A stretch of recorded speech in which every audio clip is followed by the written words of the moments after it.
한 주간 평안하셨습니까? 근데 한 가지 괜시레 걱정 내지는 궁금한 게 하나 있습니다. 화났어요? 다시 묻습니다. 화났습니까? 근데 왜 표정이 그래요? 사람 보러 와서 뭐 생통하면 내 이해가 되는데 하나님 뵈러 오신 줄로 압니다. 근데 표정이 왜 그렇게 어두워요? 부둥하게 해가지고 내일 모레 설인데 지금부터 환하게 웃으시기 바랍니다. 제가 뭐 용돈 달라 합니까? 세뱃돈 달라 합니까? 웃으면서. 왜냐하면 예배는 저는 축제라고 생각을 하거든요. 환희라고 생각을 하거든요. 그래서 하나님 앞에 오늘 기쁨으로 예배하는 산재물들이 다 되시기를 중심으로 소원합니다. 날감 운동은 날마다 감사하는 신앙 운동입니다. 제가 왜 이렇게 강조하는? 그 은총자매 그 애기 이름이 뭐죠?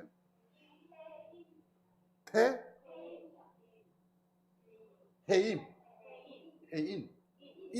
오케이. 혜인이 한영환에 박수 해주십시오. 또 성권 집사도 모처럼 보니까 너무 좋은데요. 우리 김성권 집사님이 오셨는데 또 한번 환영해 박수를. 고맙고 반갑고 귀합니다. 혜인이 좀 친해졌으면 좋겠는데 겁을 내가지고 자꾸 고개를 돌리더라고요. 감사합니다. 날마다 감사하면 표정이 달라진다고요. 그 삶의 일과가 달라져요. 저는 일기하듯이 썼거든요. 예컨대 어저께는 하나, 둘, 셋, 넷, 5분에게 전화를 드렸어요. 그러면서 그때마다 평안하다는 소리가 내 감사가 되는 거예요. 크기만 해도 벌써 감사가 몇 개가 더 닫혀요? 모든 게 다 감사한 거죠. 주일이 설레인다. 그러면서 이 또한 뭐가 되죠? 감사가 되죠. 감사가 되죠. 날감하는 여러분들이 되시기를 바랍니다. 한번 시도해 보십시오. 내 생을 기쁨으로 환희로 한번 바꾸어 보시기를 바랍니다. 최소한 하루에 5번의 감사를 시도하면 1년에 1825개의 하나님의 임재를 온몸으로 체험하게 될 줄로 믿습니다. 이게 1,000원을 이렇게 꽂으니까 안 들어가더라고요. 그래서 깨쳤어요. 깨쳤더니 이 1,000원짜리가 매우 많이 들어있어서 이제 1,000원짜리를 뽑아내고 10,000원으로 대신하고 5,000원짜리로 대신하고 그렇게 나머지는 이쪽으로 비치를 해두었어요. 그렇게 해서 통을 채워가는데 스스로 너무너무 감사합니다. 그래서 이 날감헌금은 우리의 감동을 바깥쪽으로 다 흘려보내기로 주님 앞에 약속하지 않았습니까? 내 생이 이처럼 기여하게 되고 기부하게 되고 영향력을 끼치는 그러한 생으로 전환한다는 측면에서 보면 날감 운동은 신앙 운동이고 행복 운동인 줄로 압니다. 동의하시면 예, 이 일에 한번 도전해 보십시다. 그러면 우리 얼굴이 화사하게 달라질 줄로 압니다. 마중물이라는 게 있습니다.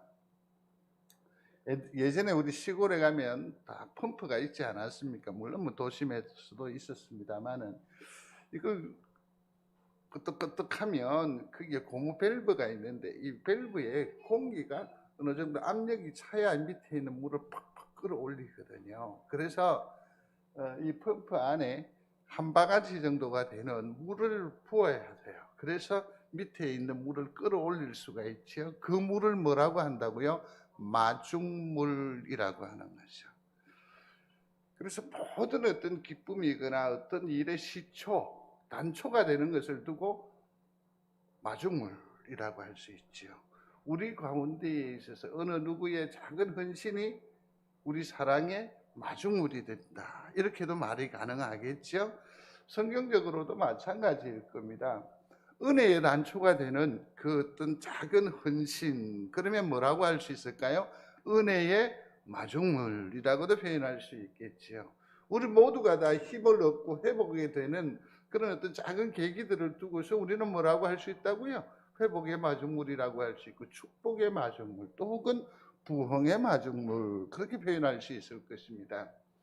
한 성도가 교회 부흥을 위하여서 아무도 돌아보지 않은 성전에서 그렇게 눈물로 기도하였더니 그 교회가 크게 부흥했다라는 간증을 듣습니다. 그는 부흥의 뭐가 됐다? 마중물이었다. 그렇게 정의할 수 있겠지요.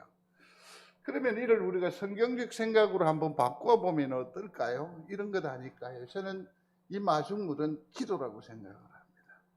기도는 모든 하나님의 선한 역사의 마중물됨을 믿습니다. 기도 없이 부흥을 꿈꿉니까? 기도 없이 회복을 도모하시렵니까? 기도 없는 축복이 무엇이라고요? 은혜를 사모하십니까? 거기에서는 반드시 뭐가 있어야 돼요? 기도가 있어야 돼요. 마중물인 기도가 있어야 가능하지요. 우리가 참으로 많은 시도를 합니다. 애씀이 있습니다. 얼마나 치열하게 삶을 계획하고 살아가는지 모릅니다. 외람됩니다. 용서하시고 들으시기를 바랍니다. 그 치열한 삶에 기도가 없으면 그 샘물을 끌어올릴 수 없다는 것 아닙니까? 너무나 안타까운 것은 무엇이냐면 우리가 코로나19 때문에 얼마나 많은 어려움을 겪고 있습니까마는 목사가 보는 관점에서는 선지자적 관점에서 보면 우리가 너무나 많은 것을 가지고 있어. 너무나 많은 것이 우리를 그냥 누르고 있어요. 왠지 아세요? 같지 않은 사람은 불평하지 않아요. 가난한 사람은 불만하지 않아요. 가졌기 때문에 우리에게 뭐가 없어요? 기도가 없어요. 부족하지 않기 때문에 기도가 없단 말이에요. 아쉬울 게 없으니까 기도가 없더라니까요. 그래서 우리는 충분히 부자예요. 우리는 충분히 여유가 있는 사람이에요. 하나님 앞에 심령적으로 가난한 영이 되시기를 중심으로 소원합니다. 그래서 태평한 때에 기도가 있는 사람은 진정 자연 거인이에요. 거인. 아픔이 있고 서름이 있고 어떤 목적을 가지고 기도하는 것 소중합니다. 아름답습니다. 귀한 일이에요. 그러나 지금 하나님께서 허락하신 태평함과 무사안이란 삶에서도 간절한 눈물과 기도가 있다고 한다면 그 영은 거인이란 말이에요. 큰 믿음의 사람이라고 저는 여겨요. 기도가 마중물이다. 한번 소리해 보실까요? 기도가 마중물이다. 근데 마중물인 기도에 있어 핵심 키포인트는 뭐냐면 눈물이에요. 아무리 절절한 마음이 있고 호소가 있다 손치더라도 그 속에 뭐가 있어야 돼요? 눈물이 묻어 있어야 돼요. 이게 진정성이에요. 보면 물이 몇 퍼센트니 점액수가 얼마니, 그러나 우리는 이보다 훨씬 더 눈물의 큰 의미를 볼 수 있습니다. 눈물은 뭐지요? 언어예요. 말 한마디 안 해도 이 눈물로 우리는 소통할 수 있더라고요. 눈물은 메시지예요. 눈물은 방향을 가리켜요. 눈물은 저 깊은 곳에 있는 내 마음에 진한 그 향기를 눈물로 다 표현할 수 있어요. 그 눈물을 보면 우리가 무엇으로 분석하지 않아도 돼요. 종합하지 않아도 돼요. 평가하지 않아도 돼요. 그 중심을 내가 알게 돼요. 사랑한다 말하지 않아도 되더이다. 그저 내가 눈물이 있다고 한다면 그에게서 우리는 무엇을 느낍니까? 사랑을 느끼지요. 그의 눈물, 내 눈물을 통해서 우리는 사랑을 서로 고백할 수도 있단 말이에요. 눈물은 기도입니다. 눈물은 기도입니다. 한번 소리하십시다. 눈물은 기도이다. 눈물은 열쇠입니다. 열쇠. 하늘의 문을 여는 열쇠가 된다라는 것이요. 하늘의 문을 열어. 우리는 신앙을 어떤 때는, 성경을 어떤 때는 분석으로 이해하는 분이 계세요. 어떤 분은 과학으로 해석하려고 해요, 성경을. 성경은 논리집이 아니에요. 근데 우리는 이상하게 성경을 볼 때 좀 안다는 사람들은 성경을 논리로 봐요. 성경을 분석으로 봐요. 성경을 뭐로 봐요? 과학으로 해석해요. 성경은 그러지 않아요. 뭡니까? 믿음이에요. 믿음으로 읽는 거예요. 믿음으로 그 내용을 내가 접수하는 거예요. 믿음으로 그 모든 복락을 누려 사는 거예요. 그러한 믿음이 있는 성도가 되시기를 주의 이름으로 축원합니다. 그런데 그 믿음이 쏟아지는 그 결정적인 열쇠가 있는데 그게 뭐라고요? 기도라는 거죠. 그것도 눈물이 묻어있는 기도가 열쇠, 하늘 문을 연다라는 것. 기억하는 여러분들이 되시기를 중심으로 소원합니다. 내 삶의 자리가 아무리 공고하다 할지라도 눈물이 묻어있다면 그 생은 뭐가 가능하다? 하나님 앞에 전화위복이 가한 줄로 믿습니다. 인도의 루시아의 하늘 호수로 떠난 여행을 보면 이 루시아 씨가 택시를 타고 가요. 택시를 타고 가는데 기사하고 얘기를 나누는 중에 나온 얘기예요. 눈에 눈물이 없으면 그 영혼에는 뭐가 없다? 무지개가 없다. 택시를 타고 가는데 루시아 씨가 이 얘기를 듣고서 띠용. 우리가 무엇을 많은 면류관을 누리고 하나님의 영광을 쟁취한다 손치더라도 그 과정에 뭐가 눈물이 없다고 한다면 그것은 그다지 빛난 것 아니에요. 내 삶에 있어 내 성취지요. 내가 애쓰고 내가 수고하고 내가 애쓴 내가 투자한 그러면 나중에 허무에 빠지잖아요. 죄송합니다. 그렇게 했는데 이것밖에 안 되느냐. 의탁하는 겁니다. 내 연약을 인정하는 겁니다. 눈물의 기도가 흘러넘치는 우리 성도가 되시기를 바랍니다. 그래서 하늘 문을 여십시오. 하나님, 하늘 문을. 성경에는 보면 예수님의 기도에 대한 얘기가 쭉 나오는데 그 중에서 오늘 본문이 보면 히브리서에 나와 있는 5장 7절에 있는 말씀입니다. 같이 하겠습니다. 함께요.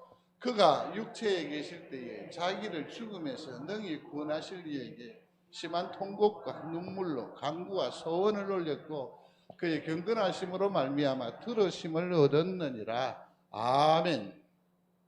이 기도는 제사장의 사역을 성경 기자가 예수님께서 어떻게 그 사역을 이루어 가셨는가 하는 사역 보고라고 할 수가 있습니다.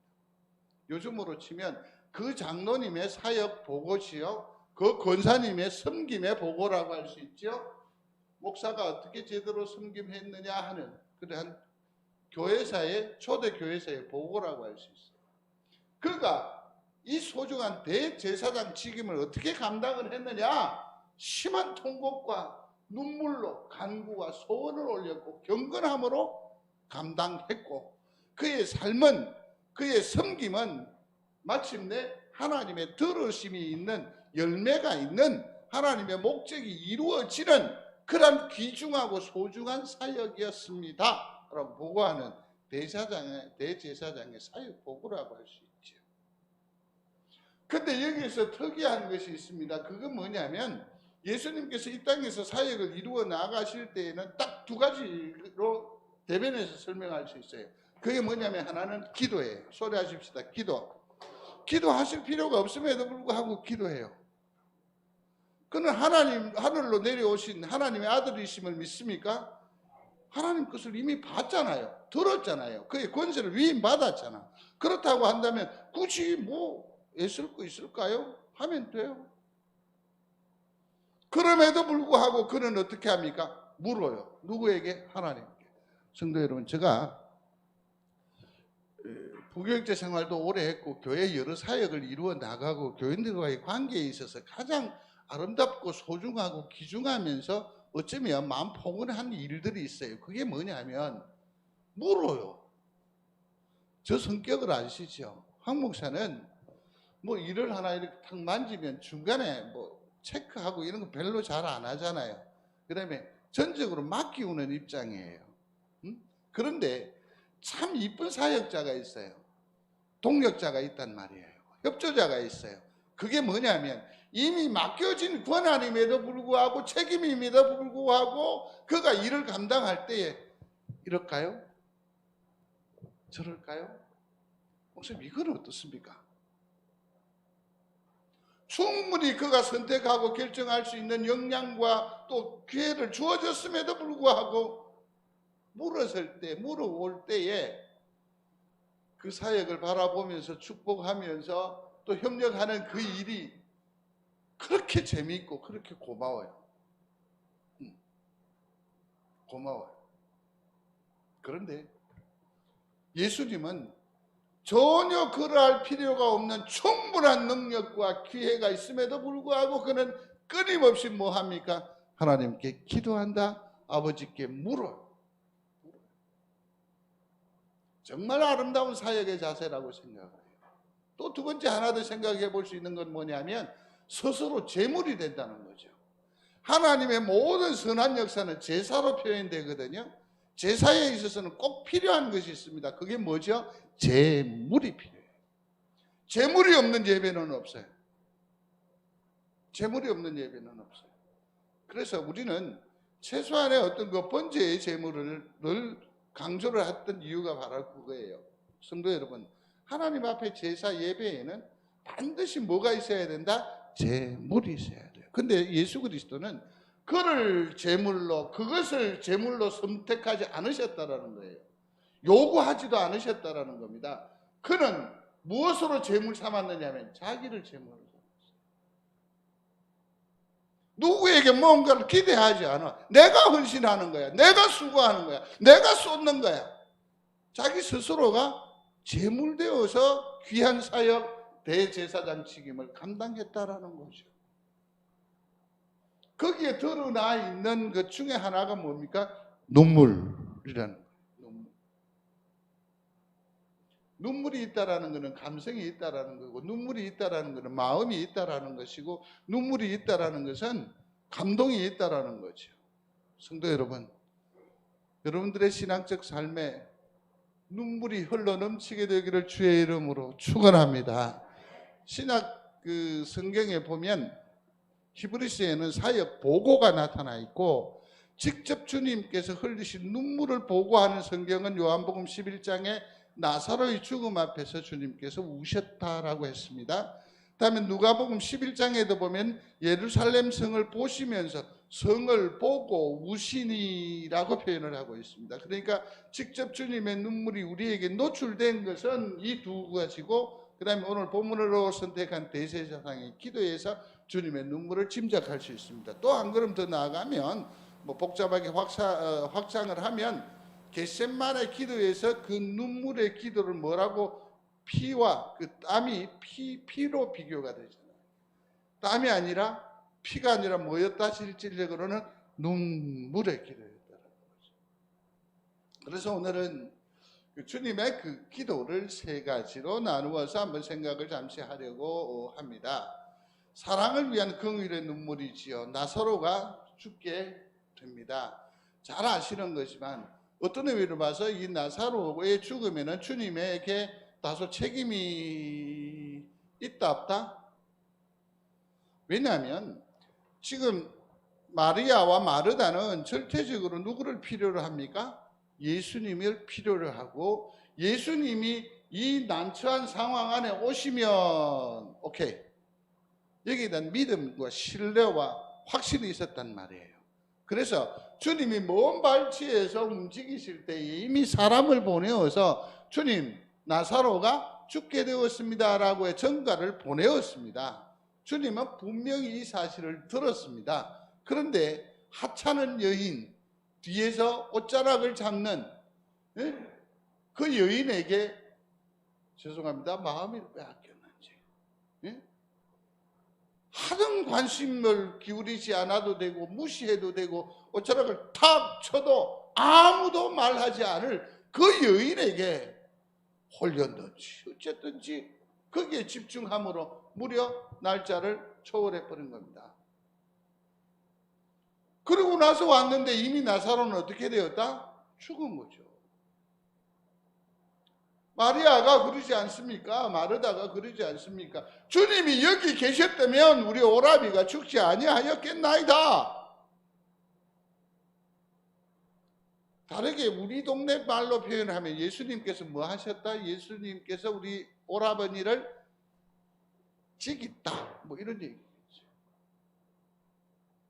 그죠? 우리는 삶을 살다 보면 내 공고함이 모든 상황을 흐리게 보고 판단이 흐려지는 경우 종종 있습니다. 그래서 모든 것을 그렇게 탓하는 버릇이 우리 가운데 있어요. 이게 사실은 어떤 의미에서 놀라운 능력이라고도 할 수 있겠죠. 탓하는 거죠. 근데 주님께서 오셔서 뭐 하신다? 읽어보겠습니다. 예수께서 눈물을 흘리시더라. 그 얘기 들었을 때 내가 바로 왔으며 그런 후회의 눈물이었을까요? 응? 나사로가 내가 이 참으로 외로운 사역을 감당하는 동안에 내 의지가 되어줬고 나의 진정한 위로자가 되어줬고 나에게 기쁨이 되어줬는데 이 땅의 귀한 친구를 잃어버렸으니까 거기에 대한 안타까움의 눈물이었겠습니까? 아니면 주변에 많은 의지해야 될 또 혹은 도움을 줄 만한 그런 도우미들이 점점 사라져가는 이 지경에 있어서 자기의 사역의 처지를 돌아보면서 한탄하는 그런 눈물이었겠습니까? 어떤 눈물이었을까요?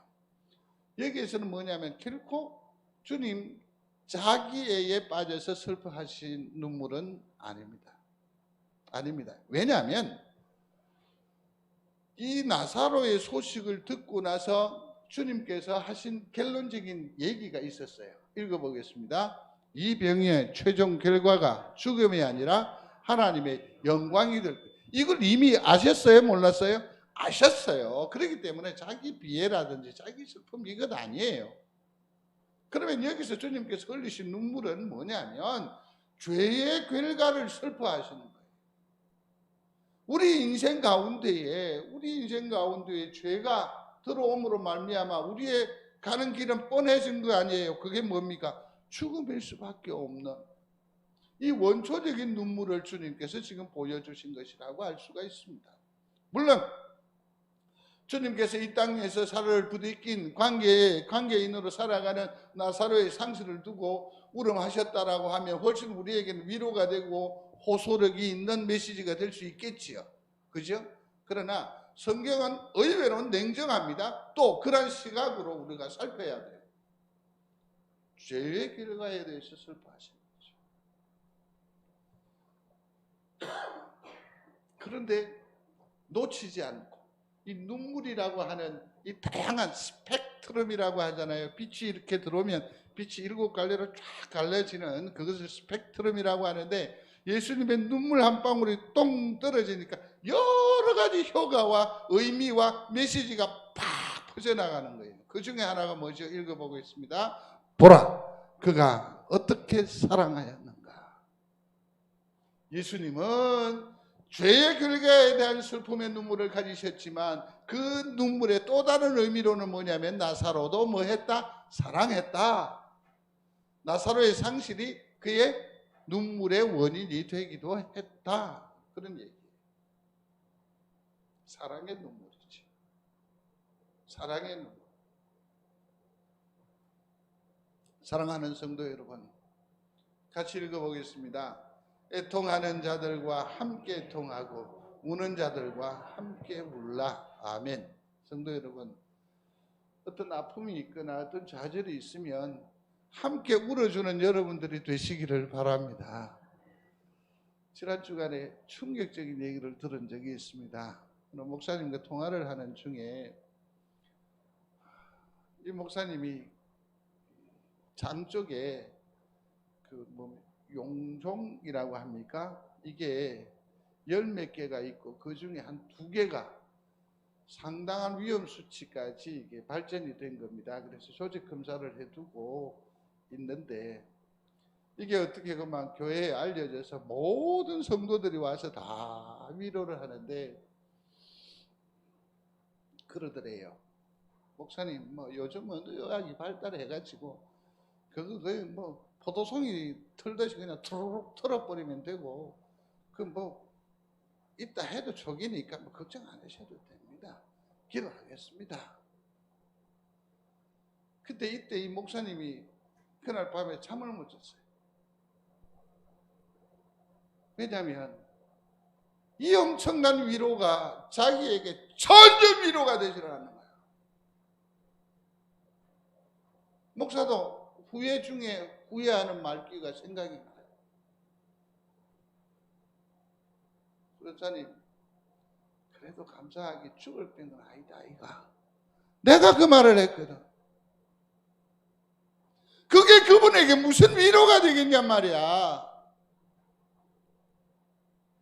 정말 바보같이 살았던 것 같아요. 이게 무슨 사역이래? 내가 어떤 일을 경험해 보지 않으면 그냥 얘기한다. 툭 털어버리면 포도송이 털듯이 털어버리면 된대. 달고 사는 사람이 어떤 분 얘기 들어본 거 기억나는데 셉이 있다 그래요. 이러한 것이 무슨 소용이래? 말 안 해도 돼요. 내가 논리적으로 많은 것을 획득하지 않아도 돼요. 어떻게 하면 진정한 위로자가 됩니까? 같이 있어주는 거예요. 그냥 울어주면 돼요. 울어주면 돼요.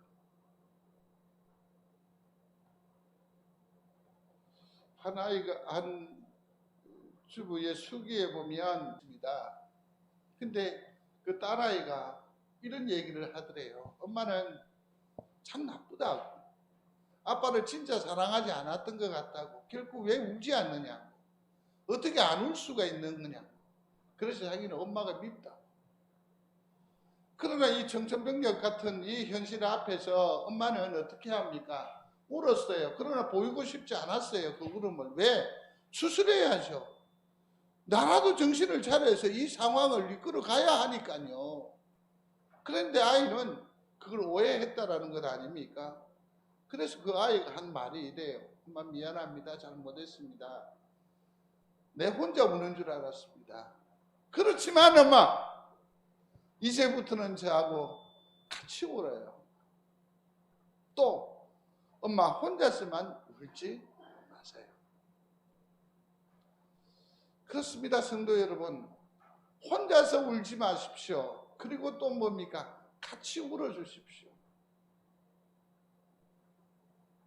이게 그 영혼을 위하는 거고 그 영혼을 살리고 회복시키고 하나님의 것으로 인치우는 대단한 능력의 전파가 되는 것임을 믿습니다. 이게 무엇으로 가능하다? 눈물의 기도로, 눈물의 섬김으로 가능하다는 거죠.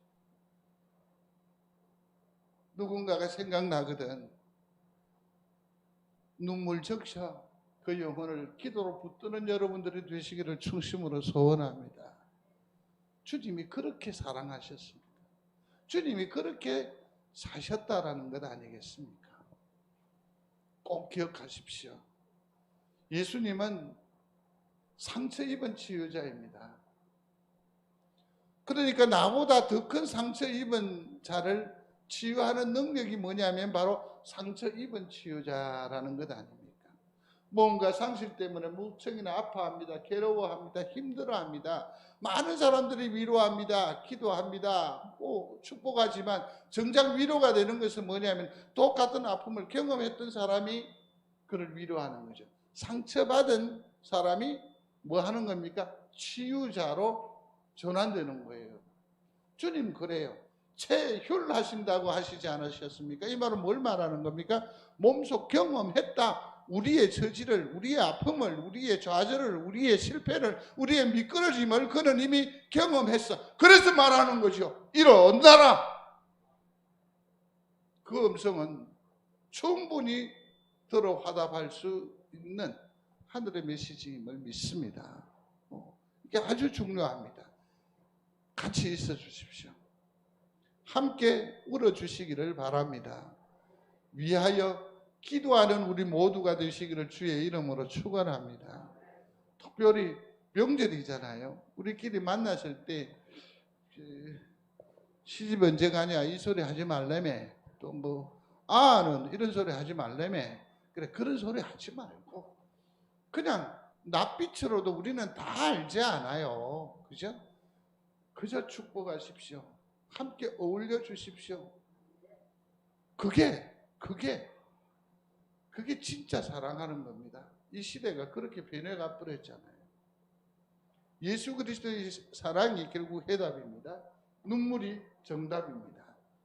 근데 욕심이 좀 있습니다. 이런 생각을 하죠. 제가 만일에 어떤 어려움이 있거나 무너진다면 누가 나를 위해서 울어주지? 누가 나를 위해서 애석해하고 안타까워하고. 얼마 전에 어떤 큰 좌절을 하나 경험을 했는데 물어보지도 않더라고. 얼마나 아프냐라고 한번 헤아려 주지도 않더라고. 그때 문득 생각한 게 있었어요. 누가 나를 위해서 울어줄까? 이런 생각을 했습니다. 그러다가 딸들이 생각이 나서 제가 종종 느끼긴 한데 요 근간에 제일 강하게 느꼈던 느낌 중에 하나가 뭐냐면 딸 낳기를 잘했다. 빵. 내가 아무리 억울함을 당하고 아무리 내배 팽개치더라도 최소한 이들은 나를 위해서 울어주지 않을까? 그것도 기대입니다. 누가 공경에 처했을 때 누가 내한테 무슨 말이라도 좀 걸어주고 해주면 왜 그런 아쉬움이 있지는 않습니까? 스데반이 사도행전에 보면 돌에 맞아 순교하게 됩니다. 그 시대적 정서로 보면 외람된 표현입니다. 용서하십시오. 멍죽음이잖아요. 응? 그런데 그를 장사하는 자리에 보면 경건한 사람들이 스데반을 장사하고 위하여 크게 울더라라고 했습니다. 베드로 곁에 드로가가 그냥 죽었습니다. 죽었는데 그때 모든 과부가 베드로 곁에 서서 울며 드로가가 그들과 함께 있을 때에 지은 속옷과 겉옷을 다 내어 보였다라고 했습니다. 그가 죽음을 보게 되자 모든 동료들이 함께 애도했다라는 겁니다. 함께 그 자리에 머물렀다라는 얘기입니다. 속옷과 겉옷을 내어 보였다. 이 말은 뭐냐면 너무너무 사랑한 나머지 아직까지도 그 여인의 죽음을 인정하지 않았다라는 거죠. 그만큼 마음을 다합니다. 성도 여러분, 누가 날 위해 울어줄까요? 손가락으로 한번 꼽아보실 수 있겠습니까? 꼽아보실 수 있겠습니까? 내 새끼의 영역을 넘어서 우리 가정이나 우리 가문에서도 정말 날 울어줄 사람이 있을까? 그러나 성도들에게 바라고 소망하는 것 중에 하나가 그러한 영역에서도 발견하지 못했거든. 좀 더 확장해서 성경 제1로 눈을 돌려보십시오. 제가 작은 믿음이지만 확신하는 것 중에 하나가 뭐냐면 여러분들을 당신을 위해서 울 집사님이 여기에 있습니다. 당신의 죽음이나 이별을 아쉬워할 권사님이 여기 계시고 장로님이 여기 계십니다. 여러분들이 함께 해주십시오. 그게 진정한 교회고 그게 부흥하는 교회가 아닐까요? 여러분 숫자로 아무리 채워보십시오. 그래봤자 여기 한 200여 명 못 채웁니다. 숫자의 부흥이 아니라 이러한 사랑과 긍휼과 이러한 것이 회복되는 그런 진정한 부흥하는 성령 제일교회가 되기를 주의 이름으로 축원합니다. 그게 필요해요. 애통하는 자는 복이 있나니 그들이 위로를 받을 것이요 했는데 저는 이렇게 표현을 하고 싶습니다. 한번 읽어보십시오. 시작. 주님은 내가 미끄러졌을 때 가장 안타까워하십니다. 내가 무너졌을 때에 가장 한숨을 크게 하시고 가장 먼저 손을 내미십니다. 내가 죽음에 이르렀을 때에 나를 위하여 통곡하실 분이 계세요. 그가 누구라고요? 주님이에요. 그래서 저는 이렇게 정의를 하고 싶어요. 주님은 나의 애도자다. 믿으시면 아멘. 주님이 나를 위해서 오신다. 함께 우는 긍휼의 눈물의 은혜가 주님으로부터 우리에게 임하게 될 줄로 믿습니다. 그 주님의 눈물을 만끽하는 여러분들이 되시기를 바랍니다. 또 두 번째는 보면 누가복음 19장 41절에 보니까 가까이 오사 성을 보시고 우시며라고 했습니다. 여기서 말하는 성이라는 것은 예루살렘 성이지요. 예루살렘이라고 하는 그 뜻이 뭡니까? 평화의 성이라는 뜻이거든요. 근데 평화의 성에 없는 것이 있습니다. 그게 뭐지요? 평화 없어요. 거기에는 완전히 정복과 반목과 배반과 배교와 불신앙과 그야말로 불확실화의 성이 되어버리고 말았습니다. 그게 바로 예루살렘 성이었어요.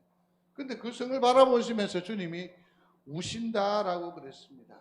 성도 여러분, 그러면 여기서 주님이 우셨을 때에 예루살렘이라고 하는 이 재산상 또 혹은 그 성이 주는 위험의 상실 때문에 우시는 것이라고요? 아니요. 이미 예루살렘은 뭐 하게 되어 있어요? 멸망하게 되어 있었어요.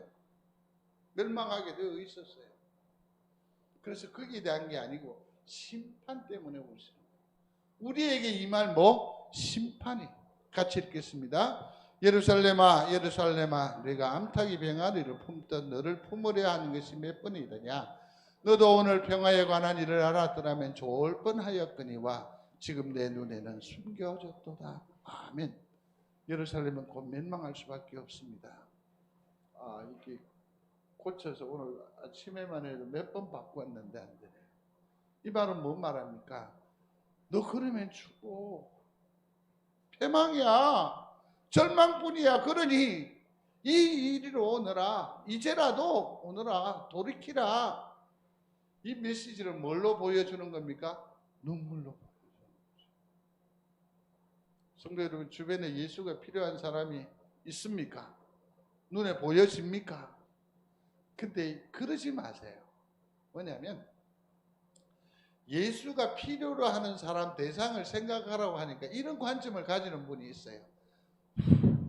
저 인간 저기 예수를 믿어야 되는데, 그러니까 내게 가시가 되고 내게 불편이 되는 사람을 그 필요로 얘기하지 말고 정말 사랑하는 마음으로 그 영혼을 확 꾸여질 예수의 은혜가 필요한 영이 누구냐, 그런 관점에서 접근을 해야 돼요. 그런 관점에서 심판을 앞두고 아쉬워하는, 그래서 복음을 전하는 그러한 눈물을 오늘 여기에서 보여줍니다. 같이 읽겠습니다. 눈물을 흘리며 씨를 뿌리는 자는 기쁨으로 거두리로다. 울며 씨를 뿌리러 나가는 자는 반드시 기쁨으로 그 곡식단을 가지고 돌아오리라. 그렇습니다. 이 땅을 위하여 기도하십시오. 내 삶의 언저리에 맺혀 있는 여러 인생들을 위해서 기도하십시오. 내 품 안에 들어와 있는 이들이 있단 말이에요. 그들을 위하여 기도하십시오. 하나님께서 그의 영혼을 회복하게 하시고 더불어 하나님의 찬송이 되게 해 주실 줄로 믿습니다. 이것을 보여주는 심판에 대한 주님의 애통의 눈물을 통해서 우리가 교훈으로, 확신으로 받을 수 있게 되기를 주의 이름으로 축원합니다. 세 번째는 사명의 눈물입니다. 이는 그런 육체에 계실 때에 죽음에서 능히 구원하실 심한 통곡과 눈물로 간구와 소원을 올렸고 그의 경외하심을 인하여 두려우심을 얻었느니라 라고 했습니다. 그렇습니다. 여러분, 겟세마네 기도가 생각이 나실 겁니다. 주님, 여기는 자기의 처지를 두려워해서 슬퍼서 그 아픔이 예상되기 때문에 가지는 울음이 또 그 눈물의 기도가 아니었습니다. 그건 뭡니까? 구원해내어야 할 그 자리가 주는 중한 눈물입니다. 성도 여러분, 자리가 주는 중압감을 경험해 보셨는지요? 경험해 보셨습니까? 재성지일교회 정남호 목사님은 토요일에 숱한 만남이 있는데 회를 안 먹습니다. 근데 평소에 만나서 회를 이렇게 하면 같은 상에 앉기 싫을 정도로 잘 먹습니다. 저는 죄송합니다. 그런데 아주 민감하기 때문에 사람들 모인 자리에 누구와 자리하느냐에 매우 예민한 사람입니다. 근데 야는 왜냐하면 엄청 먹어버리거든. 걸친 대로 있으면 먹어. 그러나 토요일에는 먹지 않아요. 왜냐하면 그의 식습관에 있어 하나의 경험이 자기를 그렇게 만든 거죠. 왜냐? 탈라면 뭐가 안 돼요? 주일 섬김이 안 돼요. 주일 섬김이 안 됩니다. 이게 자리예요. 내 엄청난 기호와 바램과 기쁨 이런 것까지도 뭡니까? 철저하게 통제해요.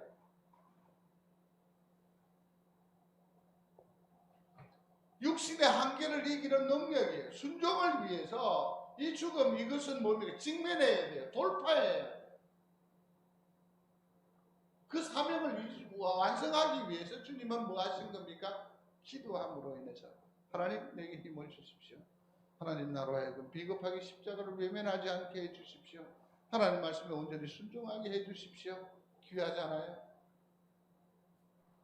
그는 자기의 목숨을 피를 쏟으면서까지도 뭘 해야 됩니까? 이 백성을 우리를 구원해내어야 하는 그 사랑의 실천을 위한 기도였고 애절함이었다라는 거죠. 차원이 다른 것 같아요. 차원이 이거 왜 패션 오브 크라이스트 이 영화를 보지 않았습니까? 한 성도가 이 영화를 보면서 몸쓰리를 쳤어요. 그래서 밤에 그걸 뭐라고 하죠? 감이 누린다고 그러나요? 뭐 그런 아주 그냥 충격적인 그런 모습을 인상을 가지고 있었습니다. 근데 그 소리를 계속 하는 거예요. 뭐냐면 주님이 그 채찍을 이렇게 맞으실 때 살점이 뚝뚝뚝 떨어지고 하는 이런 거 볼 때 제발 그만 그렇게 말림에도 불구하고 그 손에서 피가 튀고 머리에 바늘 씌울 때에 흘러내리는 것들 때문에 몸서리를 치는 거예요. 용기를 내면서 앞에 나가서 어깨에 축치를 잡으면서 그 악한 놈을 끄집어 돌렸는데 화들짝 잠이 깬 거야. 그 놈이 누구였어요? 이놈이었어요. 그 놈이 이놈이었다.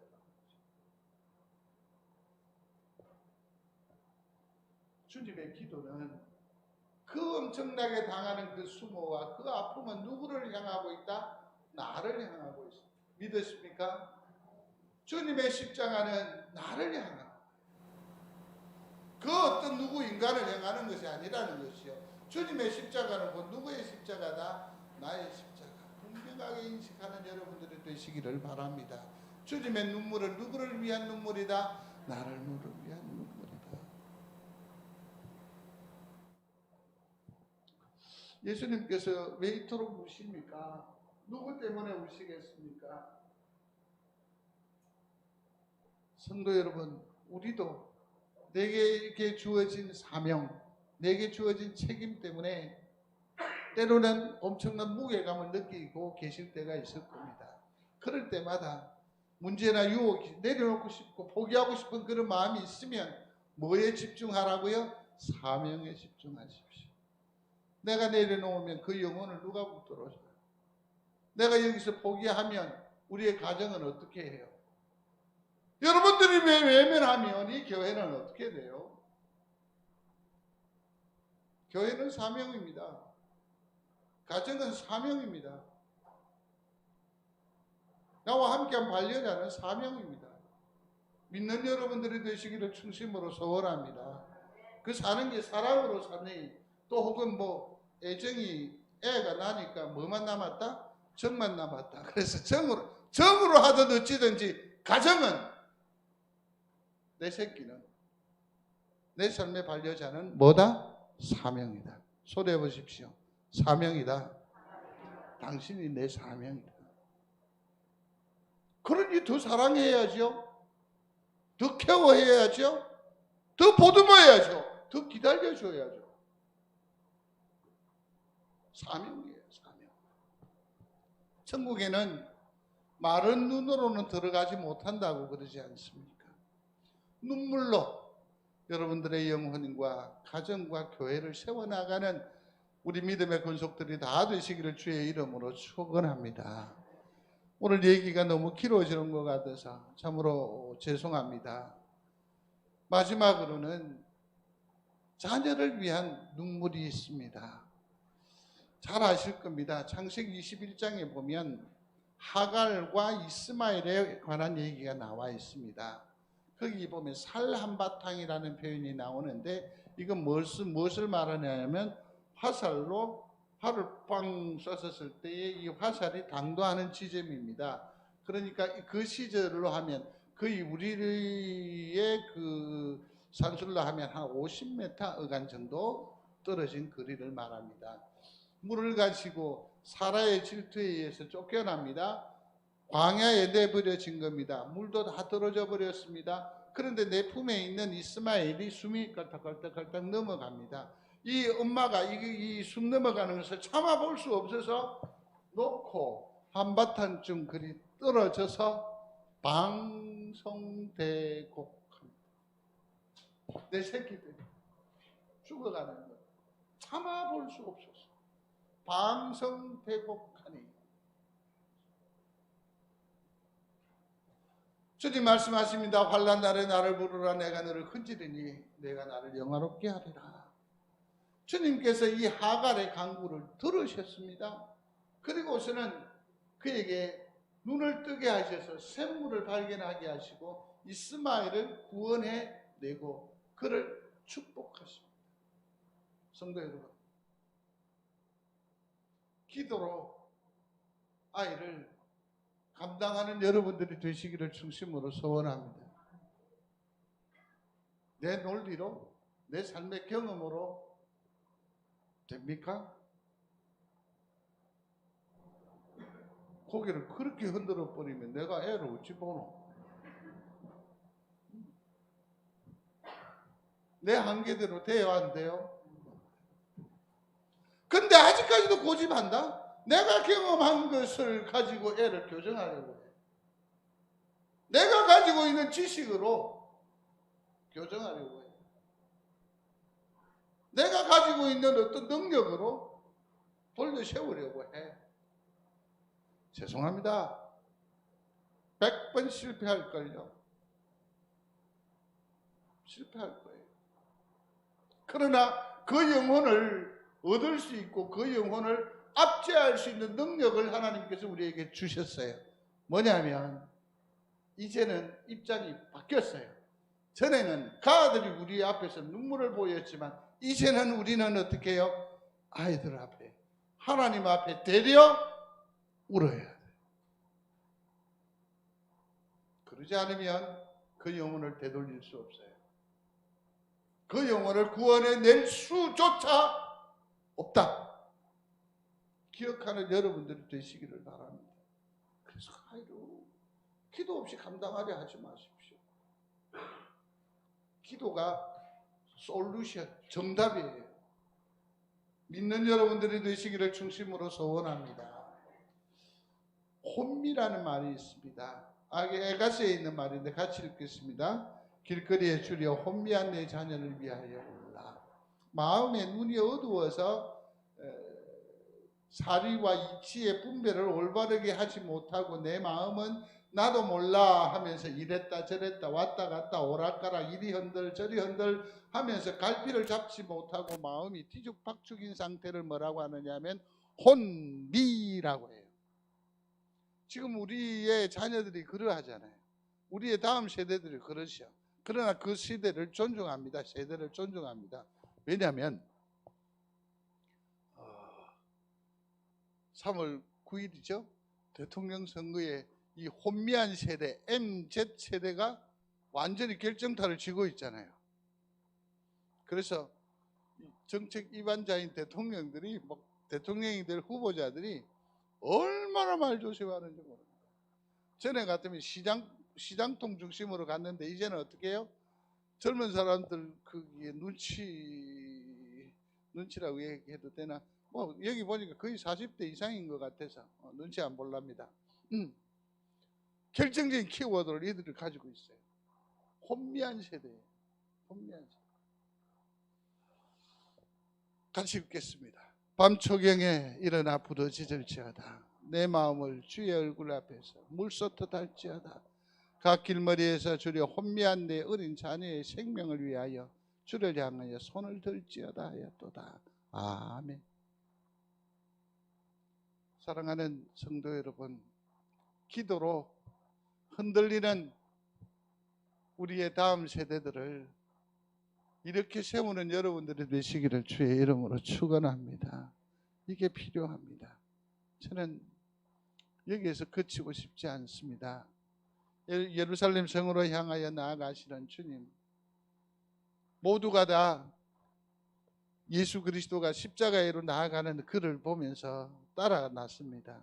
호산나 호산나 했던 것이 완전히 역전돼 버렸습니다.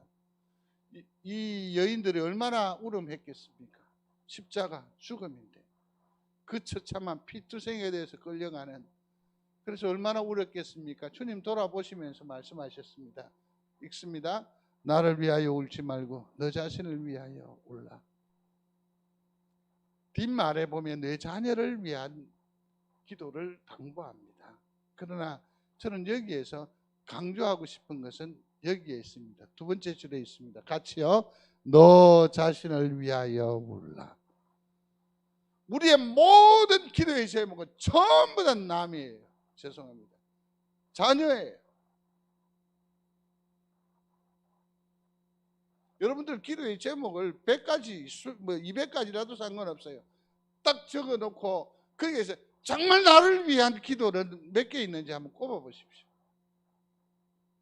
그게 우리의 인생인지도 모르겠습니다. 그게 엄마의 인생이요, 아빠의 인생이라고 해도 과언이 아니겠지요. 전부 다 뭡니까? 내 거예요. 자녀를 갖기 전 자기들의 일기를 보면 전부 다 아마 그럴게요. 이쁨을 위해서 기도하고 그러겠지요. 근데 지금 오늘날 우리는 보면 전부 다 누구를 위한 기도? 다른 사람을 위해서 기도합니다. 그래서 주님이 이렇게 말하세요. 너 자신을 위하여 기도하라. 이제는 나를 좀 사랑하십시오. 나를 소중히 여기십시오. 아십니까? 내가 살아야 하나님 앞에 영광이 되는 줄로 믿으시기를 바랍니다. 그래야 내가 구원해낼 수 있고, 그래야 내가 그를 붙들 수 있단 말이에요. 돌려 세울 수 있단 말이에요. 하나님, 내게 믿음을 주십시오. 내게 능력을 주십시오. 내게 힘을 주십시오.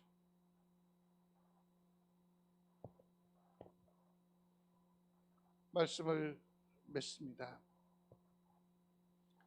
나를 위한 나의 기도에는 반드시 뭐가 있어야 됩니까?